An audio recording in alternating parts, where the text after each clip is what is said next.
আসসালামু আলাইকুম সবাই কেমন আছেন? অনেকদিন পর একটি ব্লগ ভিডিও নিয়ে হাজির হলাম আপনাদের সামনে।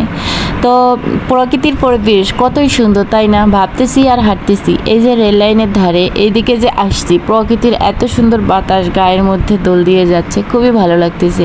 আর আমার ছোট বাচ্চাটা রেল লাইনের মাঝখান দিয়েই হাঁটবে, ও সাইড দিয়ে হাঁটবেই না, এত পাকনা। যাই হোক, হাঁটতেছি আর ভাবতেছি কতদিন পর আপনাদের সাথে আবার দেখা হবে, আপনাদেরকে নিয়ে ভিডিও আপলোড করাই হয় না।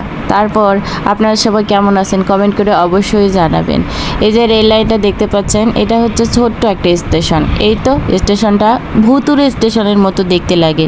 তার উপর পাশে একটা মন্দির আছে, আর এই তো এই পুকুরে আপনাদের যখন পুজো হয় তারপর দেবী ডুবানো হয় পাশের পুকুরটাতেই।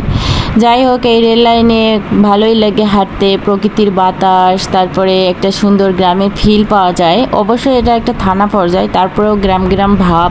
ট্রেন থেকে যখন মানুষ নেমে যায় তখন একটা ভিড় লেগে যায়। আর রেল লাইন এই প্রথম আমি দেখতেছি আমার জীবনের বয়সে, মানে জন্মের বয়সে বলতে গেলে রেল লাইন এই প্রথম আমি দেখতেছি। আপনারা কে কেমন অবশ্যই কমেন্ট করে জানাবেন। রেল লাইন সম্পর্কে আমার তেমন ধারণা নেই। এই যে এই জায়গায় দেখেন এই লেখাটা আছে, পাশাপাশি এখানে ক্রসিংও আছে, সামনে দেখা যাচ্ছে ক্রসিং। এখানে দুই পাশে দুইটা ট্রেন চলে যায়।